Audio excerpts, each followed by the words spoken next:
Assalamualaikum warahmatullahi wabarakatuh. Kembali lagi di program podcast Vokasi dalam Podcast. Pada kesempatan kali ini saya akan melaksanakan sebuah podcast nih bersama Mr. Alfi. Gimana kabarnya Mr. Alfi pada kesempatan kali ini? Alhamdulillah. Sehat Mas Mr. Alfi? Ya. Sehat. Gitu kayak kebanyakan pikiran gitu. Sehat. Sehat. Ya jangan sampai saya nggak mikir dong. Oh iya, benar sekali. Nah, Mr. Raffi, kali ini saya ingin sedikit membahas mengenai resolusi tahun 2025 yang berjalan di Cipta Sarana Cendekia nih, mengenai program-programnya, kebijakannya, nah, nanti kedepannya untuk anak-anak PKL yang bekerja sama dengan kita itu seperti apa. Nah, bagaimana nih kayak pandangannya Mr. Raffi mengenai posisi CSC di tahun 2024? Mungkin bisa Mr. Raffi review sedikit mungkin? Kalau kita bicara resolusi, terus habis itu kita kaitkan sama kondisi kita kemarin ya. Kalau kita overview sedikit di tahun 2024 kemarin, ada beberapa segmen di dalam perusahaan, ya, ada beberapa segmen di dalam perusahaan yang di hasilnya pada akhir tahun itu mengalami growth yang lumayan bagus. Oke. Tapi ya sebagaimana sebuah usaha dijalankan, ya pasti akan ada segmen yang dia punya growth tapi nggak terlalu tinggi gitu. Jadi ada beberapa yang ada stagnansi gitu ya, mungkin di beberapa bulan gitu atau di beberapa kuartal, jadinya perkembangannya mungkin nggak sekencang di beberapa aspek yang lain. Tapi kalau kita ngelihat secara keseluruhan sendiri di 2024 ini ada gambaran positif sebetulnya kalau kita ngelihat dari CSC-nya sendiri. Jadi nggak cuman dari apa yang kita kemudian sajikan atau tampilkan di semua platform sosial media kita, tapi secara internal kita sendiri, kemudian dari segala jenis project yang kita jalankan, program kerjasama yang kita jalankan juga, ada beberapa hal-hal baik yang akan jadi istilahnya jadi dasar yang bagus buat tahun 2025. Nah, nggak apa ya, kita nggak memungkiri juga bahwa ada juga nih beberapa hal yang kita jadikan catatan gitu ya di tahun 2024 kemarin. Dan jadi istilahnya jadi warning buat kita nanti untuk di tahun 2025, sehingga 2025 nanti menurut bisa jadi tahun yang bagus buat kita gitu. Apalagi banyak hal baru di sini. Ya. Apalagi kita melihat sekarang perkembangannya sangat signifikan. Seperti ada perubahan seperti dari SAK etap menuju ke SAKIP nih. Tapi sebelum kita lanjut ke sana, berarti Mr. Alfi menyimpulkan bahwa semua program yang ada di CSC ini apakah mengalami perkembangan? Mengalami perubahan. Seperti mengalami perubahan. Yang namanya perubahan kan ada beberapa yang berkembang, ada beberapa yang mungkin dia tetap, ada yang beberapa mungkin malah kita sesuaikan sedemikian rupa gitu. Jadi kalau berkembang ya ada program-program yang menurut kita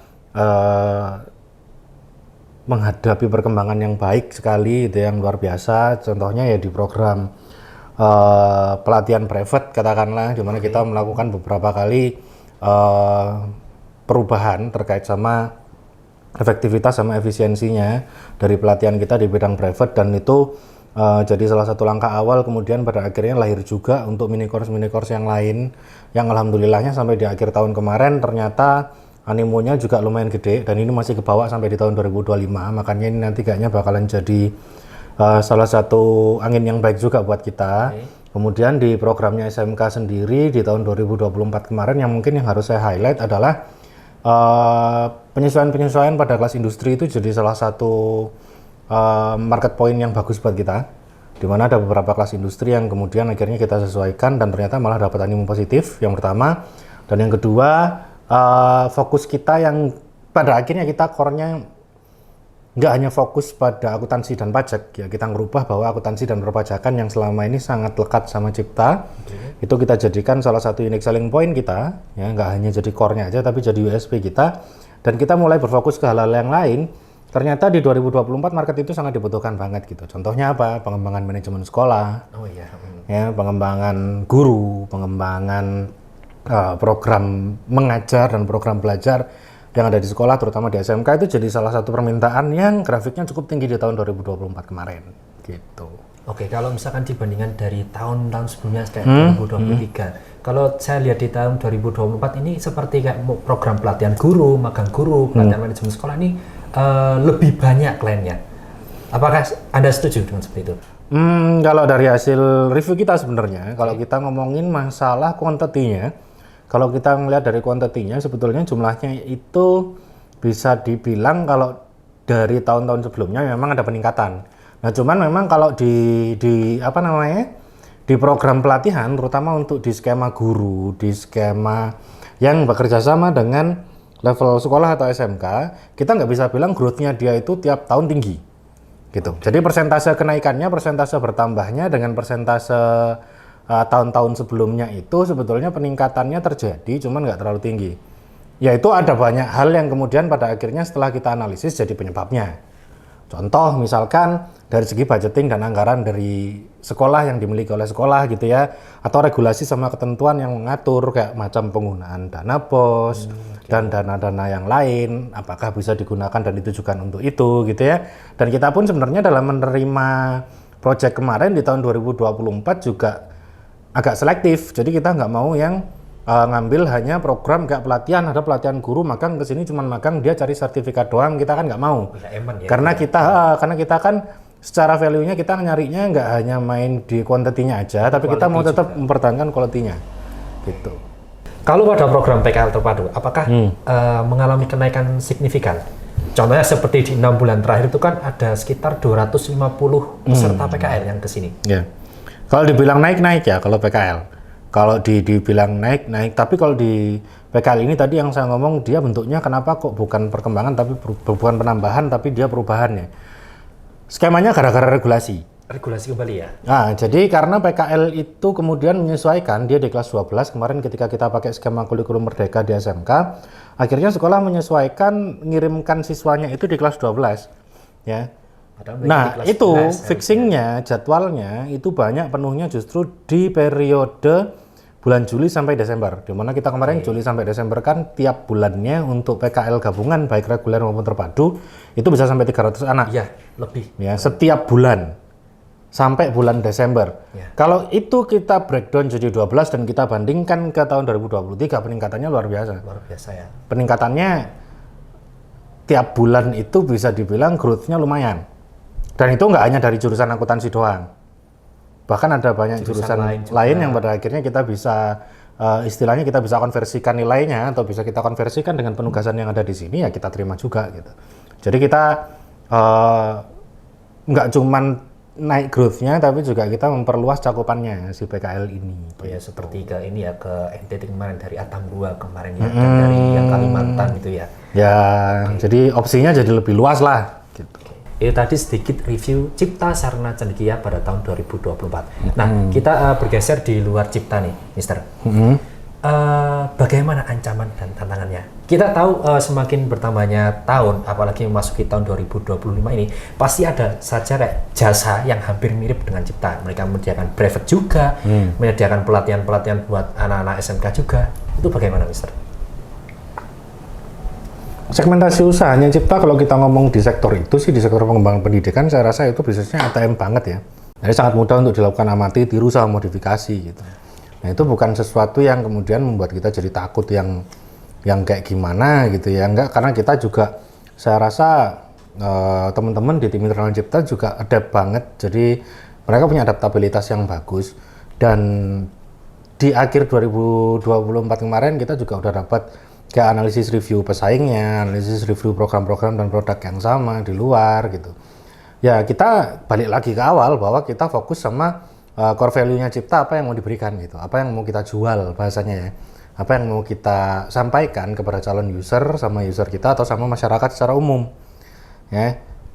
Karena kalau kita ngomongin threat-nya kayak apa, ancamannya kayak apa gitu katakanlah dan yang lain, kita sendiri kayaknya sudah mulai memutuskan bahwa di 2025 ini nanti buat Cipta analisis SWOT itu udah nggak lagi relevan gitu. Analisis SWOT itu udah nggak lagi cukup gitu ya, dimana kita hanya mempertimbangkan strength, weakness, terus habis itu pasti opportunity ada sama threat ya, dimana itu bagus untuk apa ya, kalau saya ngomong itu analisis at the moment gitu, udah di satu momen itu bagus gitu, tapi dengan kondisi perkembangannya yang sekarang berjalan, regulasinya berubah, kayak kementerian sekarang sudah disesuaikan lagi. Nah untuk program yang SMK katakanlah itu sekarang di split lagi, nggak jadi satu di Kemendikbudristek, tapi ada segmentasinya di Kemendikdasmen gitu ya, pendidikan dasar dan menengah. Untuk perguruan tinggi nanti juga sama. Dan sampai sekarang juga kayaknya dari teman-teman regulator, dari bapak-bapak dan ibu-ibu regulator juga masih banyak melakukan penyesuaian gitu ya terkait dengan pengembangan pendidikan di kita. Chance-nya gede, peluangnya gede gitu. Nah, untuk menghadapi itu dan mungkin nanti akan ada banyak potensi-potensi yang keluar, ya boleh potensi tadi berupa kesempatan, ancaman dan yang lain, ya otomatis daripada SWOT, SOR-nya yang harus kita keluarkan gitu. Jadi strength-nya iya, opportunity-nya iya, terus jelas karena kita di perusahaan di bisnisnya ini di bidang service, jadi aspiration sama result-nya harus kita lihat. Kenapa? Ya kita harus tahu aspirasi awalnya. Kebutuhannya tuh Yes, dari mana dan resultnya seperti apa. Dan itu yang akan kita gunakan terus karena ini sistemnya continuous. Oke. Kebijakan nggak akan selesai dalam 1 tahun dan hanya akan diakhiri dalam 1 tahun toh. Pasti berkelanjutan, Yes, pasti bergantung kepada siapa pemimpinnya Hmm. dulu. Nah, ini memasuki awal tahun 2025 nih. Ada tantangan baru yang akan dihadapi oleh Cipta seperti perubahan SAK etap menjadi SAKEP. Lalu ada lagi kayak implementasi PMK nomor 81. Nah, bagaimana Mr. Raffi melihat perubahan preferensi user CSC di tengah perkembangan industri yang semakin dinamis nih? Apakah apakah ada penyesuaian signifikan yang telah direncanakan untuk menjaga relevansi dengan kebutuhan user? Ya, yang jelas di internal kita sendiri itu sudah melihat semua potensi itu ya, dan kita sudah mempertimbangkan itu istilahnya sudah dari tahun 2024 kemarin. Karena kan kayak SAKEP kan juga penerapannya mungkin di tahun 2025, tapi kan bisa diterapkan terlebih dahulu mereka kan bisa diberlakukan maju di tahun 2024 mungkin bagi yang siap. Jadi kita udah siap-siap dari situ sebetulnya.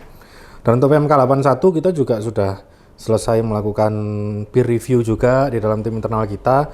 Kalau ditanya itu pengaruhnya apa ke kita, ya jelas semua kurikulum kita kemudian akan kita atur, kita rubah sesuai dengan standar yang berlaku pada saat ini seperti apa. Untuk menjaga relevansi loh ya. Dan itu di segmentasi produk yang berkaitan dengan si SAKEP ini sama PMK 81-nya. Nah, di luar itu apakah ada hal-hal lain yang kemudian bisa berpengaruh terhadap kita? Iya, ya kita mempelajari regulasi juga. Terutama untuk pendidikan dasar dan menengah katakanlah, terutama khususnya di dunia SMK nanti regulasinya seperti apa, perguruan tinggi nanti arahnya seperti apa, bagaimana kemudian MBKM, nah, kemudian di akhir 2024 kemarin per Oktober, November, Desember itu rame kan akhirnya pengajuan kerjasama juga dari teman-teman perguruan tinggi untuk MBKM. Nah, di awal tahun ini masuk semua. Kalau misalkan kerjasamanya berbentuk RPL seperti apa, ya untuk rekognisi lampau itu, pembelajaran lampaunya mereka. Jadi ada banyak sekali program-program yang dikeluarkan sama perguruan tinggi dan kemarin ada beberapa perguruan tinggi swasta di Indonesia masuk juga tuh untuk ngajak kita kerjasama kayak gitu-gitu. Hal-hal seperti itu juga jadi salah satu istilahnya kalau kita ngomong bukan tantangan ya. Karena perkembangan itu pasti dan kita harus siap dengan itu gitu. Kalau itu jadi apa ya, opportunity sih buat saya. Jadi peluang buat kita sebenarnya untuk bisa masuk ke segmentasi pasar manapun. Makanya saya nggak pernah yang kemudian menekankan bahwa oke nih kalau kita mau ngejar growth gitu katakanlah atau kita mau ngejar posisi di pasar, kita ngikutin pasar mainnya seperti apa gitu. Kayak misalkan pesaing bisa menjual program-program atau produk-produk pelatihan dengan harga jauh di bawah kita gitu ya. Lebih dekat dengan segmentasi menengah ke bawah untuk level cost-nya, untuk level biayanya dan juga level investasi yang dibutuhkan. Ya saya pilih tetap stay on position aja di market gitu. Tetap mengikuti perkembangan juga. Kenapa? Karena yang kita diversifikasi kemudian bukan harganya, tapi programnya yang kita diverse gitu, dan itu sangat dibutuhkan. Kalau melihat dari perubahan dua itu tadi ya, kalau dari opininya dari Mr. Alfi, bagaimana dampaknya dari sekolah? Apalagi dari guru-gurunya, dari murid-muridnya, bagaimana? Ya dampaknya harus siap tuh. Kan banyak sekali tuh. Dampaknya akan meningkatkan kesiapan. Loh, kalau kita ngomong nanti larinya kemana-mana ini. Oh ya. Lah sekarang kamu bayangin yang kemarin masih kelas 12, yang sekarang masih kelas 12 yang lulus bulan April besok deh. selesai mereka bulan April besok. Kita nggak usah ngomongin ada UN apa enggak. Itu yang anak SMK yang jurusan akuntansi, mereka 3 tahun kemarin di sekolah belajarnya apa? Etap. Lalu berubah kayak Lalu lulus besok, lulusnya tahun 2025. Masuk ke industri, perubahan langsung mereka nah, itu tadi konvergensi kan gitu ke EP gitu katakanlah. Mereka belajar pajak kemarin selama 3 tahun apa? Aturannya kayak gimana? apalagi kalau Penerapannya masalah seperti itu apa? berubah, Mas. Iya. PMK 81 kemarin kalau kita breakdown dengan perubahannya seperti itu. Ya. Baik secara penulisan, ya, secara penafsiran, kemudian dan yang lain. Ya kalau di ngomong ada tantangannya apa enggak ya tinggal bergantung, kita kembalikan lagi kepada teman-teman di sekolah, teman-teman di SMK sejauh mana sudah melakukan persiapan selama 1-2 tahun belakangan ini. Oke. Ini kan karena sekarang startnya sudah bukan waktu untuk persiapan lagi. Tapi rencana. bukan berarti kemudian kita menutup mata atas hal itu, enggak. Justru karena ini butuhnya percepatan, butuhnya segera start, jadi 2025-nya kan jadi concern kita juga untuk membantu sekolah-sekolah, teman-teman mahasiswa, perguruan tinggi atau corporate bahkan yang memang membutuhkan transisi ke arah situ, ke aturan-aturan yang baru, regulasi yang baru, yaitu yang kita lakukan nanti, yang akan jadi fokus kita di 2025. Hanya saya ngomong, 2025 nanti ini bukan tahun buat kita lari sebetulnya. Tapi untuk Ini untuk pivot, istilahnya ini untuk pivotal step-nya. Ya kita sendiri harus siap gitu kan. Nah makanya kita akan cari istilahnya step-step yang pas, step-step yang lengkap, yang kira-kira nanti akan bisa bantu kita untuk bisa reach lebih jauh lagi di tahun-tahun yang ke depan. Apalagi 2025 ini kan baru ganti kepemimpinan, baru ganti regulasi, baru ganti sistem dan yang lain. Semuanya masih masa adaptasi, Cortex saja masih begitu gitu kan. Ya itu. Maka tahun ini jangan dipakai lari. Jatuh kita ke sandung-sandung nanti. Untuk pivot aja.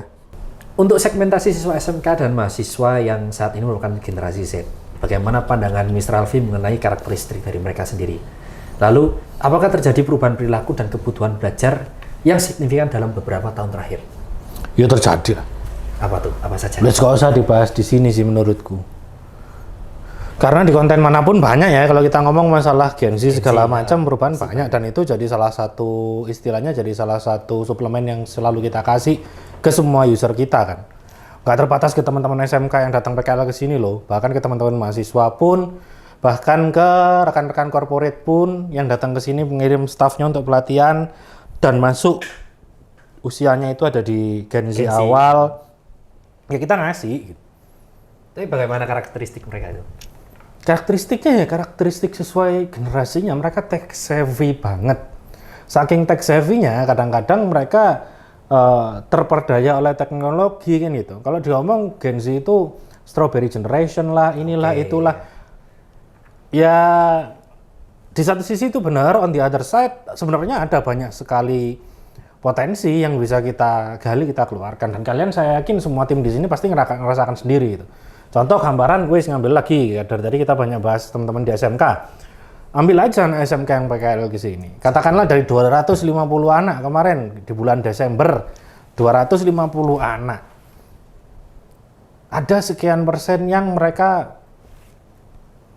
secara apa ya, kalau saya ngomong, secara semangat kita ngangkatnya berat banget gitu kan. Kita harus benar-benar nyari cara nih, gimana caranya supaya mereka bisa istilahnya ngikutin di sini dan pulang nggak tangan kosong gitu kan, nggak cuma belajar akuntansi sama pajak, tapi minimal mereka bisa mendapatkan sesuatu gitu.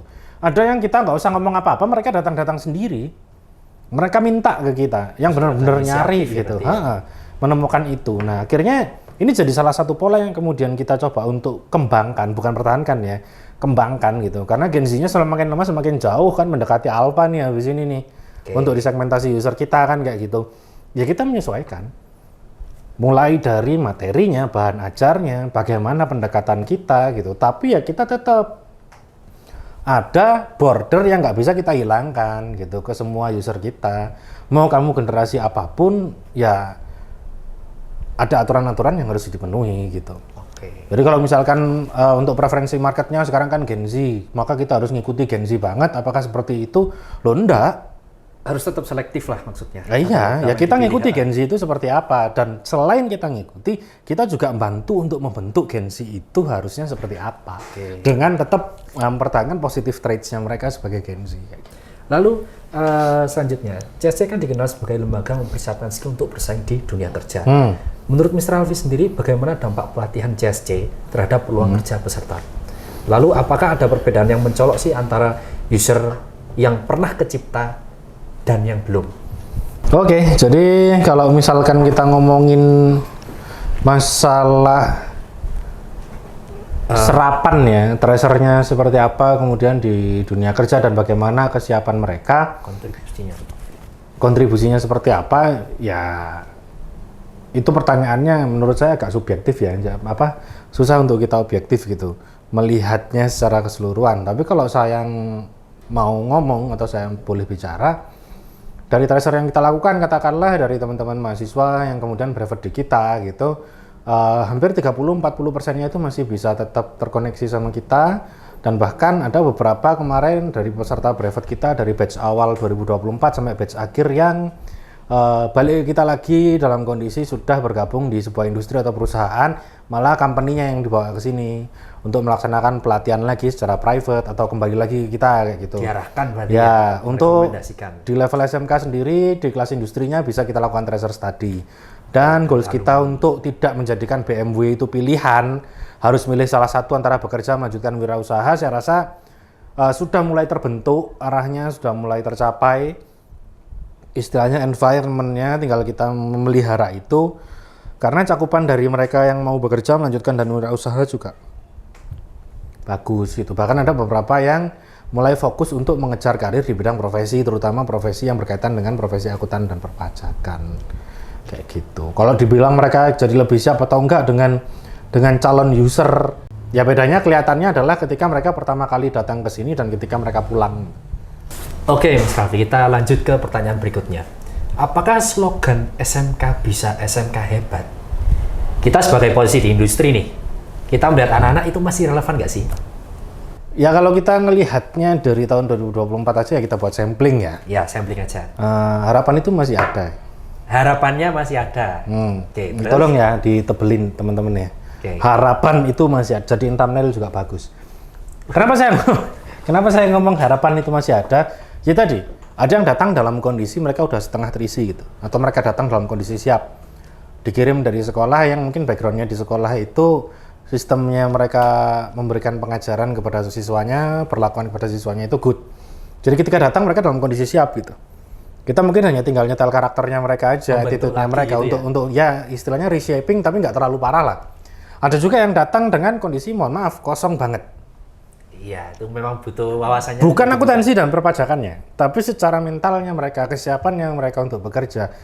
Dan istilahnya sifat-sifat, karakteristik dan skill dasar yang dibutuhkan kayak rasa penasarannya, inisiatifnya, keinginannya untuk bersosialisasi dan berkomunikasi, itu yang jadi yang mungkin akan jadi salah satu hambatan besar ya kalau kita mau ngomong ya kalau SMK itu nggak bergandengan dengan industri atau nggak menggandeng industri yang proper ya, yang nggak hanya sekedar branding aja gandeng industrinya supaya dapat murid banyak sekolahnya, tapi benar-benar bertujuan untuk meningkatkan kapasitas dari siswanya, kapasitas gurunya, kapasitas manajemennya, itu tricky banget kita ngomong SMK bisa, SMK hebat. Oke. Yang saya takut apa? Nanti ke depan dengan slogan itu kemudian dinormalisasikan bahwa sekolah itu dipush, diminta tracer study supaya menghilangkan stigma bahwa penyumbang pengangguran terbanyak itu dari SMK. Akhirnya SMK fokusnya ke BKK. BKK fokusnya adalah bikin job fair. Panjang ini pasti ya. Iya kan? Fokusnya manggil industri, industrinya datang, ngasih kesempatan untuk wawancara. Dari 1.400 anak, dari 400 sampai 1.000 anak datang 30-40%-nya kemudian untuk interview. Coba deh dicari. Berapa persen rate-nya yang satu diterima? Kedua, di tracer study, sekolah itu harusnya nambah satu variabel lagi. Berapa persen dari yang diterima itu bertahan bekerja di perusahaan tersebut lebih dari 3 bulan pertama. Bikin lagi 6 bulan pertama, bikin lagi 1 tahun. Kenapa? Kalau mau ngukur bisa hebat di situ. Oke. Konsistensi, pencapaian, mentalitas yang baik, attitude yang proper. Itu kan yang jadi concern kita selama 2024 kemarin. Kita benar-benar bagi tim kita mana yang mereka fokus untuk pengembangan akuntansi dan perpajakannya ke anak-anak itu, dan mana tim kita yang kemarin benar-benar nyetel kan. Ya, benar.